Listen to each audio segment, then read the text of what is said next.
Bob Stokig, Rector of Guardian Angel Cathedral. We're producing this short video to show you what to expect as we reopen. First, this is the north entrance of the church. If you're a regular at the cathedral, you'll know this as the exterior door closest to the restrooms. So let's go in. As you come into the north door of the church, you'll notice the signs reminding you to practice social distance and to please wear a face covering. They come in various styles and sizes, and many of the newly opened casinos are even giving them away right now. While you're in church, except when you receive Holy Communion, we'll ask you to keep that face covering on just so we protect each other. Then, as you come in with your face covering on, the next step will be to have your temperature scanned. So let's go there. So as we film the rest of this video, we'll be practicing social distancing. I won't wear my mask just for those who might be able to see my face and my lips. The temperature scanner is just inside the north door, right near where the holy water font is. At this point in this phase, we won't be able to have holy water in the font. So we'll ask you to just step close to the thermal scan, and it will scan your temperature. And as long as your temperature is below 101.4, you're okay. I just was standing outside for about 3 minutes as we filmed the previous segment. That's a little higher than my temperature usually runs, but even standing outside briefly, not for hours, but briefly, it shouldn't affect your temperature. During this phase, you'll notice that our parish bulletin racks will be empty.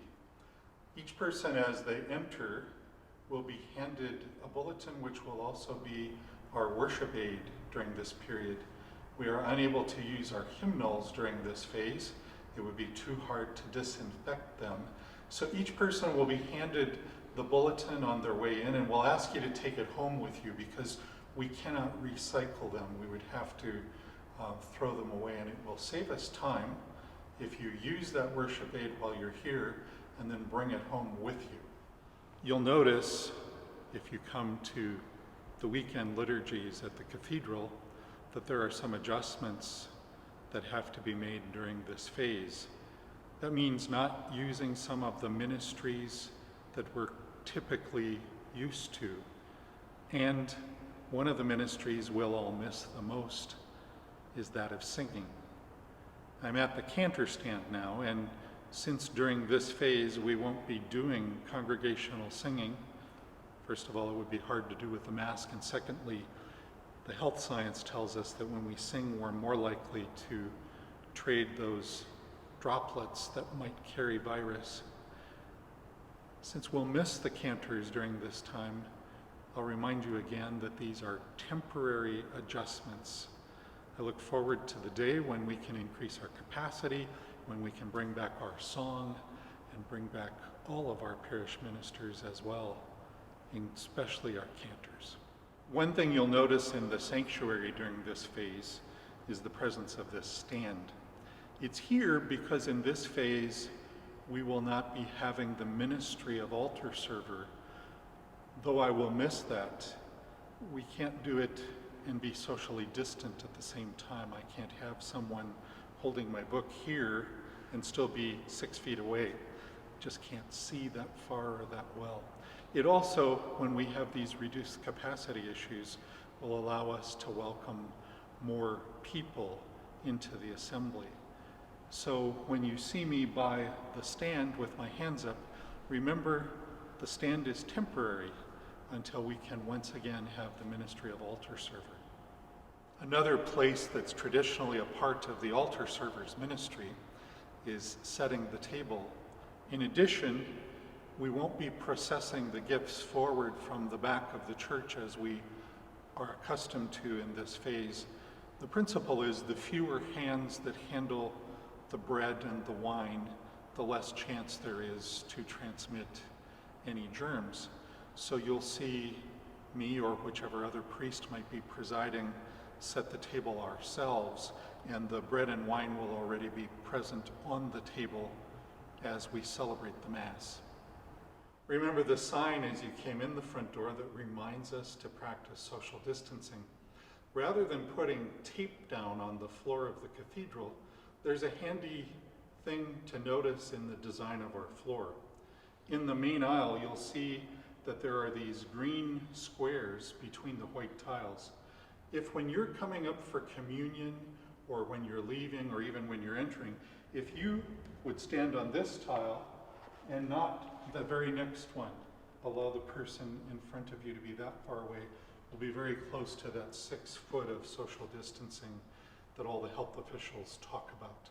I'm now standing in the south side aisle of the cathedral. You'll notice that to help us remember to keep our social distancing, every other pew is closed during this phase. And you'll also notice that the side pews alternate with the center pews as they're closed. When it comes time to come up for Holy Communion, people seated in the sections with the yellow cords will simply go to the next pew forward to the side and follow the people in this row, keeping social distance as you come up to receive Holy Communion. One more additional adjustment we have to make during this phase is we're not able to pass the collection baskets. Again, that's too many hands handling the same thing. So to avoid the possibility of accidentally transmitting germs, we'll have a large basket in the middle of the aisle as you come up for Holy Communion. Before you approach to receive Holy Communion, you can simply place your offering in the basket, go around the basket to receive. Now obviously we're asking you to wear a face mask, and yet you're going to receive Holy Communion. So if you receive in the hand, you can keep the host there and raise your mask or lower your mask as you receive, then turn and go back to your pew. Those familiar with the cathedral will know this as Mary's Chapel, a favorite place of prayer.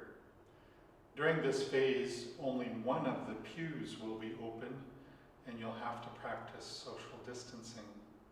In addition, in order to give us time to properly sanitize the entire building after celebrating Mass, we'll only be able to be open for about 10 minutes from the time Mass ends. We hope that you'll understand that, and that, again, this is a temporary adjustment to our regular practice until we can move to a phase where we can have more people and be open for a longer period of time. We've ordered, as I've said in our email blasts, a piece of equipment which will help us to sanitize more quickly. We ordered that about 6 weeks ago, and it has not yet arrived. Once it does, we may be able to adjust the amount of time we're open at the end of Mass, but for now, it will only be about 10 minutes from the time Mass ends until the time you're asked to leave the church, so the deep cleaning process can begin. We're just inside the main doors of the cathedral, and you notice that in this phase, these will be used for exit only. The only entrance will be those north doors where we entered near the thermal scan. I'd like to thank you for taking the time to watch this video. You'll notice we're in front of the cathedral on the Cathedral Plaza. I really long for the day when I can stand here and greet you after Mass and we can be a full church again. In the meantime, in addition to thanking you, I'd like to thank Bill Freeman, our organist and director of music, who helped with this video. We look forward to seeing you soon.